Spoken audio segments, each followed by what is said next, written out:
Hello, everyone. It's October 12th. You know what that means.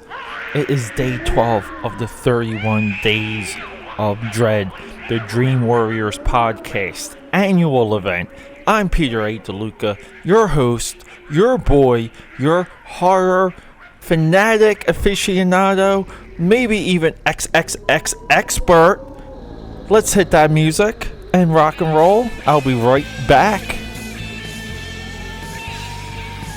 Alright, Dream Warriors, thank you for joining me. How does it feel to be a part of this horror army? I truly love the 31 Days of Dread because it's just so much fun for me when I go into the analytics and see what people are gravitating towards, where they're watching from, like all these other, like all of the scenarios that analytics provides. It's a lot of fun, and there's correlations to make because, we're publishing every day here, so there's just a lot, and people are skipping episodes and following threads and so on and so forth. So yesterday when I did the Wolfman, grave error in me conveying what's in my head to you, because I was trying to go through the reboots of the Universal Monster franchise collection, the original film shared universe. Yes, the original, even before Godzilla. Okay, and the Godzilla shared universe really wasn't exactly like this. Okay, we can maybe make a technical argument, but whatever. So I made the point of the Tom Cruise Mummy movie that came out just about a year ago, that that was like the only attempt to universally raise up these characters. And I immediately, as soon as I made that statement, I'm putting my foot in my mouth. It's in my mouth. My foot. What do I mean by that? Okay, so I kind of was thinking like Francis Ford Coppola's and Kenneth Branagh's Frankenstein and Dracula movies. So, okay, that was kind of this. And then, we have Jack Nicholson with Wolf, right? Like, all kind of 90s, and we're feeling the vibe. And then, lo and behold, we get the Mummy movie with Brendan Fraser. Now, the Mummy, that movie came out. Okay, let me just get right to it. The Mummy came out in 1999. So, and in 2001, huge sequel. And in 2004, we have this movie, The Van Helsing. So we have this loose reboot, okay, by major people, reintroducing the concepts of these characters.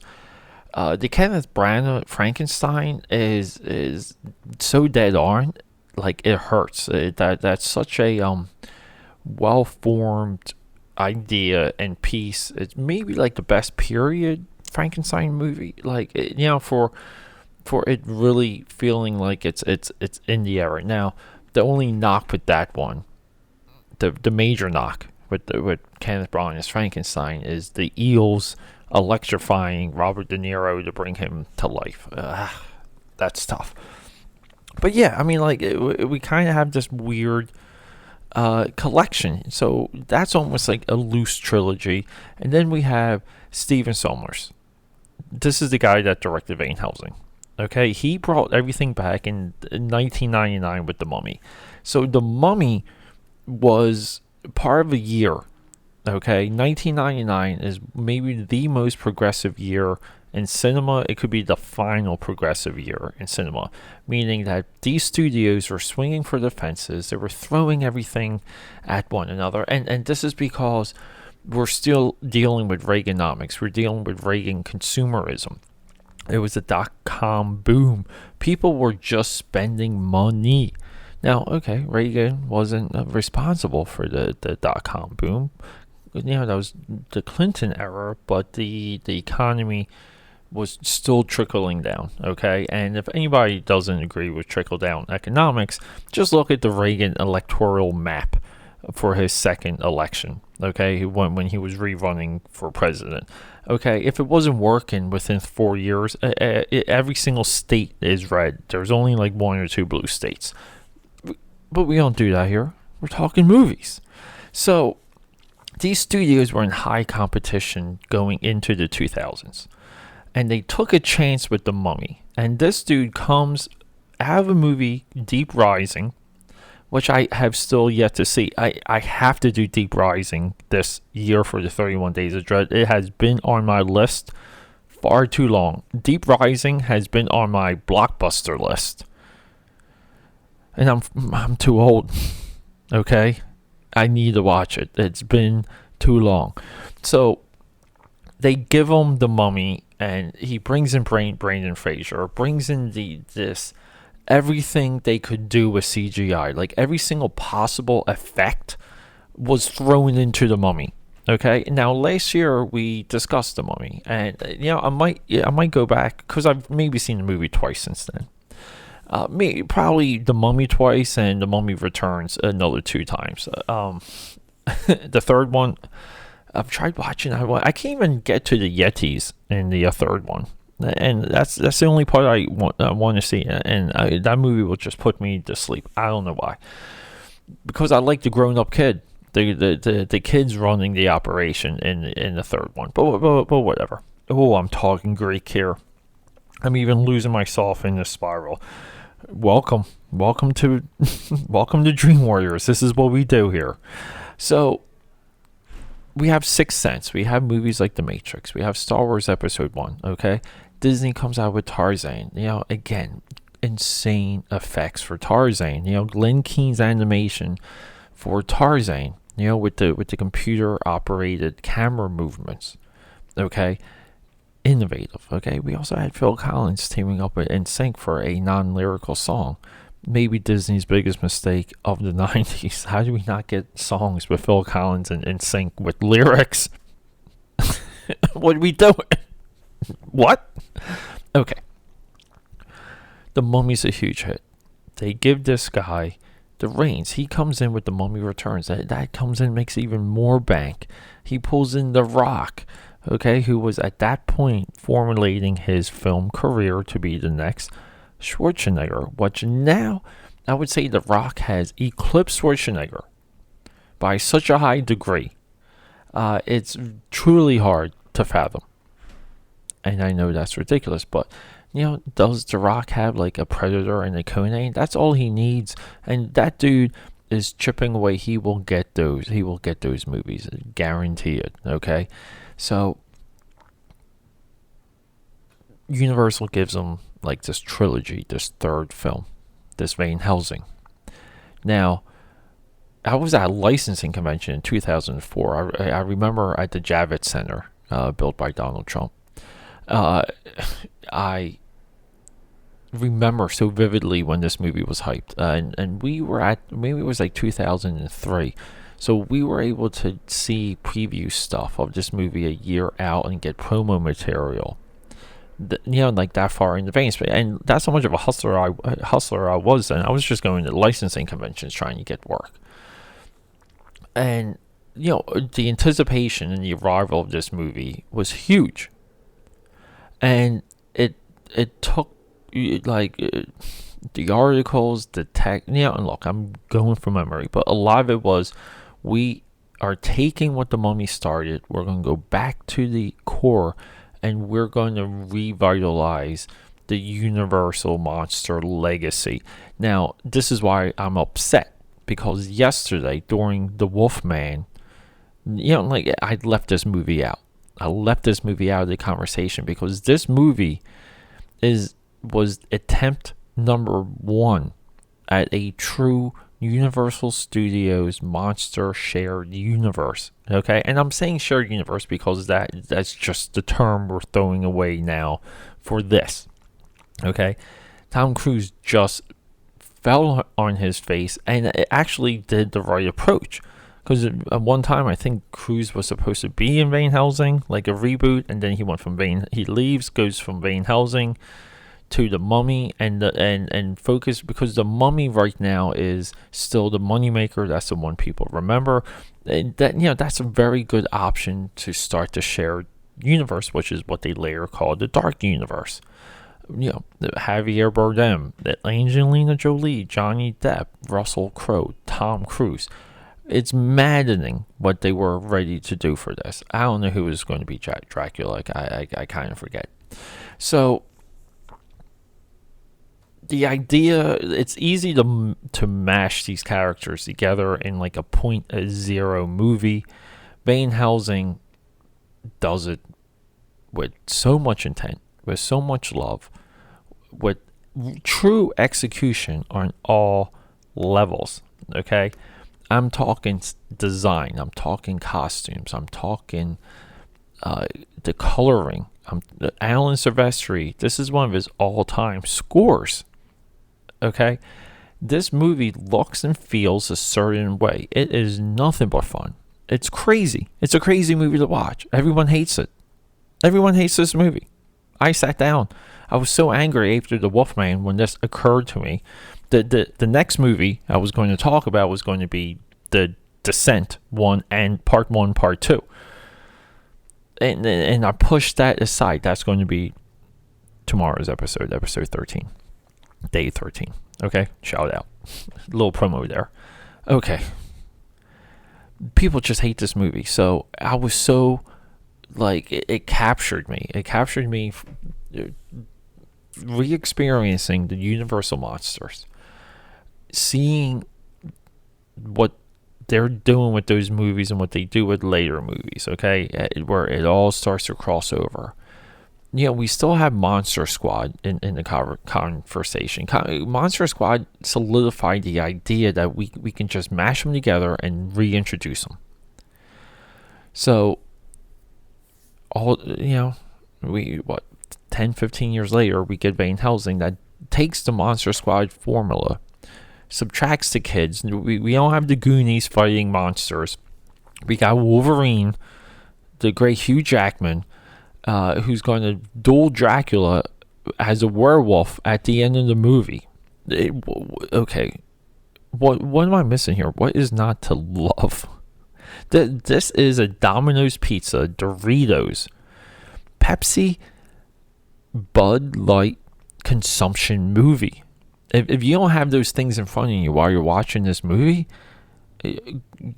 shut the front door. Get out, okay? Even when I was watching it here, I bought some chips for the YouTube channel. Just search AKAPAD. I cracked those chips open, cracked open a PBR Tallboy, and literally ate chips, drank a PBR Tallboy, and loved every single second of this movie because everyone's good looking. We got nothing but beautiful people. We have some of the most intent-driven, literal, and they're very much taken to some of the extremes. With the exception of Frankenstein. Frankenstein is very 90s in this. But the design work alone is to the extreme. The sets and the castles and the towns, we are set in this environment. We're set in like Eastern Europe. Few movies are done this well. The Aladdin trailer just came out, the preview trailer. Okay, and I don't know about you, but I am nearly sick of Disney and these animated movies looking blurry. The art direction for the landscapes, I don't understand it. They're off model, meaning they're not building models anymore and blending shots. These are straight CGI, and I don't know. They just seem fake to me. Maybe that's a part of the gag. It's not hitting me, though. Okay, Beauty and the Beast didn't really hit me because there was no gloss to the fantasy. Aladdin's very much the same way. And they end with the shot of him grabbing the lantern. And it is no way better than what the cartoon gives you. So that's frustrating. But this movie, the scenery, the buildings, the towns, there's helicopter and crane shots that move through things. Okay, Peter Jackson, again, referencing Peter Jackson, Lord of the Rings. Okay, it's achieved at a insanely high level. You know where you are. There's no point in this movie, again, as an audience member, that you don't know what you're supposed to be thinking and feeling and where things are going. And along the way, we have revelations. We have a Dracula Van Helsing connection. There's so much about this movie. I forgot that Van Helsing goes through all of the Dracula kill methods early in the movie, and Dracula just shrugs them off. You can't stab him in the heart. He's immune to silver. The crucifix melts in front of him. He's fine. And so, what's the problem with this movie? Maybe Dracula's scheme, okay? Him needing Frankenstein's monster to harness the technology. We'll call it technology. Great gag.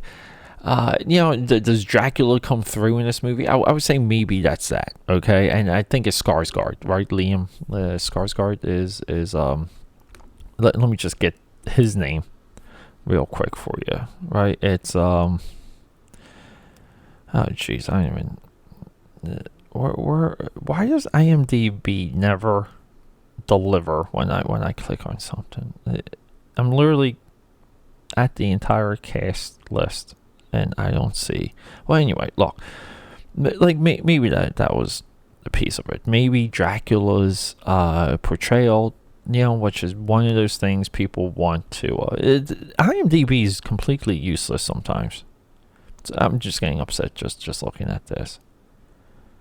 Oh, here we go. Richard Roxburgh. I'm so sorry. Okay, that was that was high up there.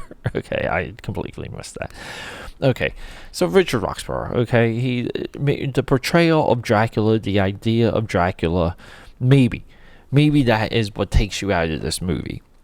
The overall direction's a little bit over the top, but I think the action is crisp. The action moves, making Van Helsing a little bit of a James Bond with gadgets. That's freaking cool. Do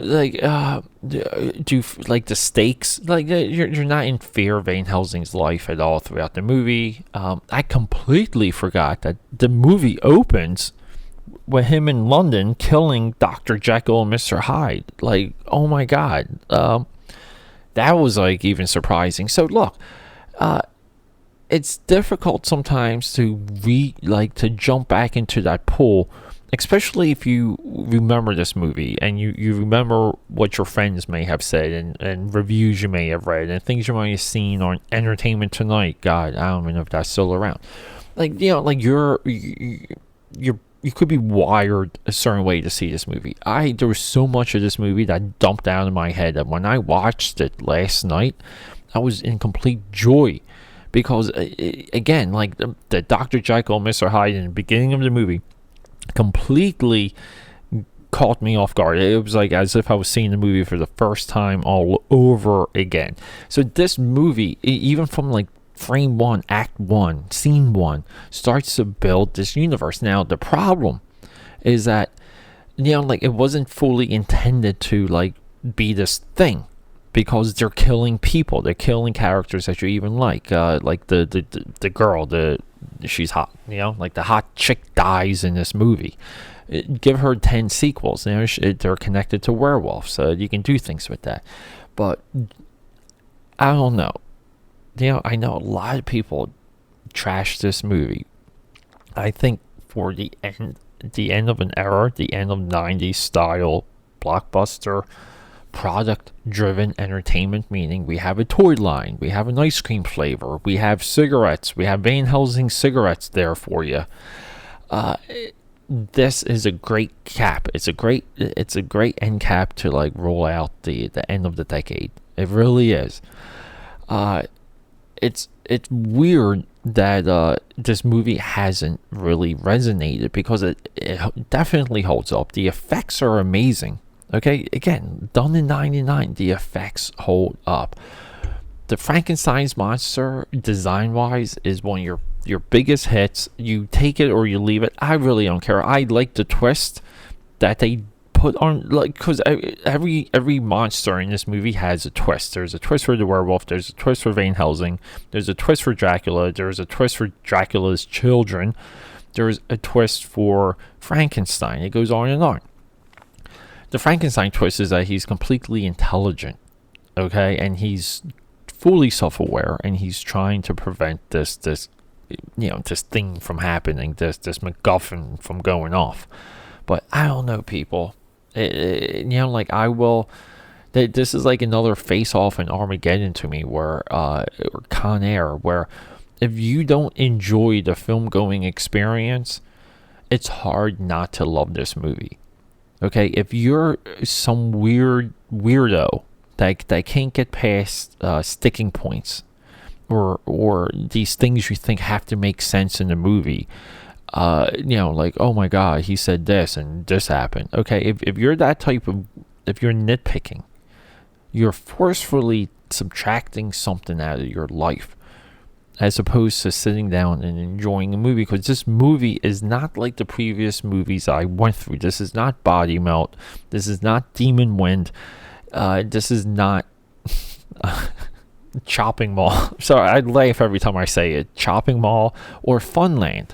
This is a movie completely. It's $160-something million movie, made $300 million worldwide.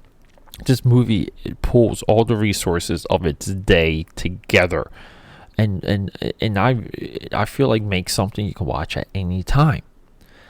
I think when it comes to action horror, this is easily one of the top. Maybe Blade, which I believe also was a 1999 movie.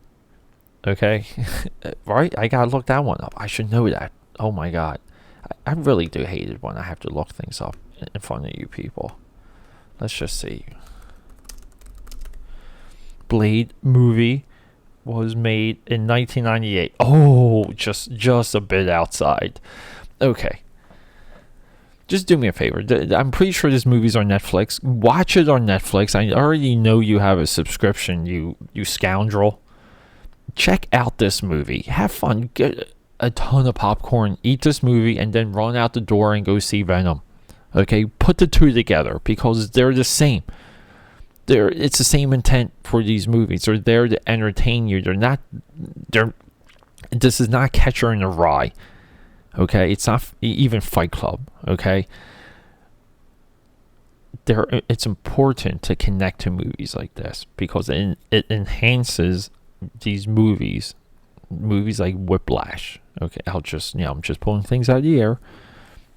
Okay, these movies that have a different way about them. Okay, these movies that want to say something about the human condition. But you have to be you yourself needs to be. You need to be a student of the human condition, and mindless fun. And I won't even say mindless because this movie does have a plot. It has characters. It has an arc. It has an amazing ending. I love the ending for this movie when he burns the corpse of the hot lady and she goes to heaven. I think that is so well constructed. That's a well constructed scene. Amazing score too by Alan Silvestri. But you have to be able to spread out and understand what the filmmaker is trying to do. And if you're crazy and you're nitpicking and you're trashing something just to sound smart, you won't get everything you need to get out of a movie like Whiplash. There's a lot of things about Whiplash that will just not resonate, go over your head. With that being said, I love you, Godspeed, and rock and roll. Dream Warriors out.